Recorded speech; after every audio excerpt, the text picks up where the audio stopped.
Tshisekedi est le leader qu'il faut pour sortir de la situation. On se demande s'il se bouge un peu. Manifestement, il attend du soutien de la part de ceux-là même qu'on accuse d'ensanglanter son pays, le monde occidental. Pourquoi ne fait-il pas comme les États de l'Alliance du Sahel, aller chercher des alliances stratégiques avec d'autres pays comme la Chine, la Turquie, la Russie?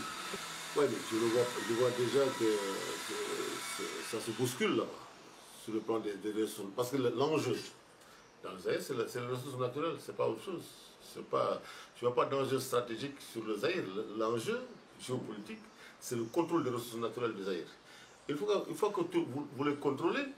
Comment vous allez amener encore les Chinois pour venir? Parce que les Chinois... Ils sont déjà là aussi. Ouais, non, les Chinois et les Français et les Américains, etc., sont dans une prédation pour laquelle ils peuvent s'asseoir à une table là-bas à Washington, discuter, se partager des ressources, et après venir, ils sont pas dans la compétition guerrière pour les ressources, ils sont dans une compétition de concertation pour l'exploitation de ces ressources.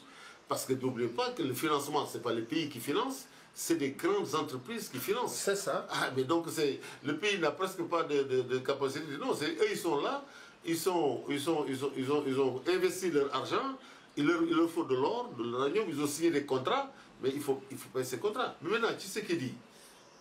Moi, je vois que, je le vois comme ça, moi, quand je le vois, je regarde son père. Son père qui a été quand même résistant. Oui. Voilà, un grand opposant. Un grand opposant. Il s'est opposé même dans la mort, parce que je dis, tu sais qu'il dit quand il est mort, je dis même dans la mort, il était resté opposant. C'est un Ouad, quoi, en fait, qui n'est jamais arrivé au pouvoir. Oui. Bon, est-ce que lui, il a cette étoffe de son père? Bon, parce que quand même, un pays, je disais l'autre jour à quelqu'un, parlant de la guerre comment on appelle? En RDC? Non, non, avec la Russie, là, de l'Ukraine. En Ukraine, oui. Il disait que la solution qui est en train d'être mise en place, c'est l'amputation de l'Ukraine de ses territoires. Ouais, mais ils sont battus quand même. Ils se sont battus pendant 3 ans contre l'ogre russe, ils se sont battus quand même. Mais le fait, ce n'est pas seulement de perdre une guerre, mais de s'être battu pour maintenir voilà, l'intégrité de son territoire. Et demain, il y aura peut-être un leader qui viendra pour reconstruire tout cela et pousser les gens à repartir. Donc on y reviendra d'ailleurs quand on parlait de la guerre. Oui, c'est ça. Voilà. Donc justement, en RDC, on parle d'environ 70 groupes armés, dont le M23, qui est parrainé par le Kagame, qui à son tour est parrainé par l'Occident. Et là, jusqu'alors, bon, finalement, même l'ONU le dit, mais là, maintenant, très clairement, je pense que son armée régulière s'est impliquée dedans en ce moment. Oui, parce que là-bas, il y a beaucoup d'armées régulières. Hein. Il y a le Burundi, qui a son armée régulière. Il y a le Rwanda. Il y a l'Ouganda. Oui. Mais ce sont des pays qui vous diront, nous, on est menacés par l'afflux de réfugiés de l'autre côté, que l'autre côté n'a pas géré. Je donne un exemple. Je dis, il y a eu des millions de réfugiés autour qui sont partis.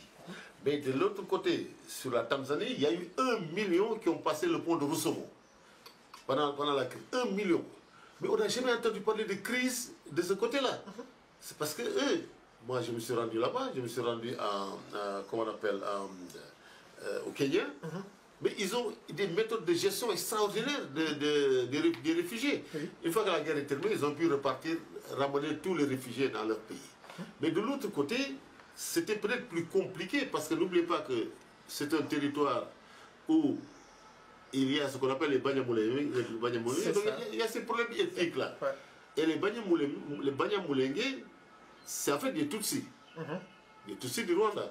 Parce que le mot Banya, c'est toujours quand vous allez vous installer dans un pays.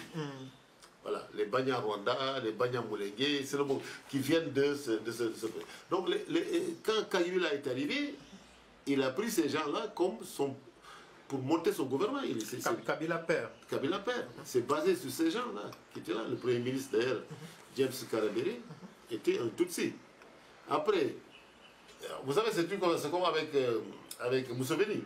À un moment donné, quand vous vous asseyez, vous êtes bien assis, maintenant vous voulez dire aux gens de quitter.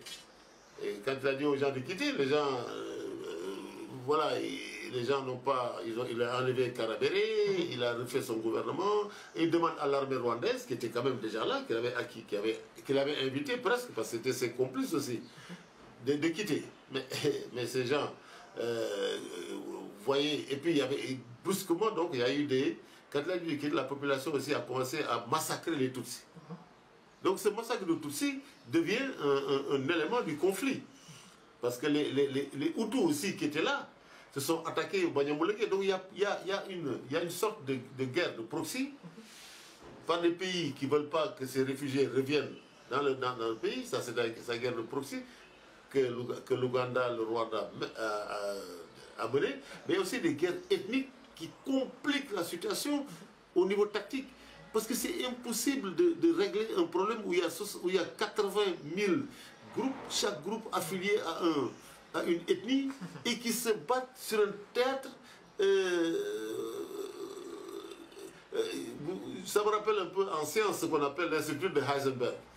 Vous avez donc multiples gens qui se battent. Heisenberg disait que dans un mouvement brownien, on ne connaît jamais en temps T0 la vitesse et la position d'un électron. Bien sûr, c'est ça qui se passe dans cette... En un moment, vous reconnaissez la position et la vitesse des gens qui se battent sur ce territoire. Et position et vitesse sont importantes. Et ce qui se passe, c'est ce méli-mélo qu'il est difficile de maîtriser. Et que même, est-ce que les Rwandais peuvent le maîtriser? Mais ils le laissent continuer à leur profit. Voilà.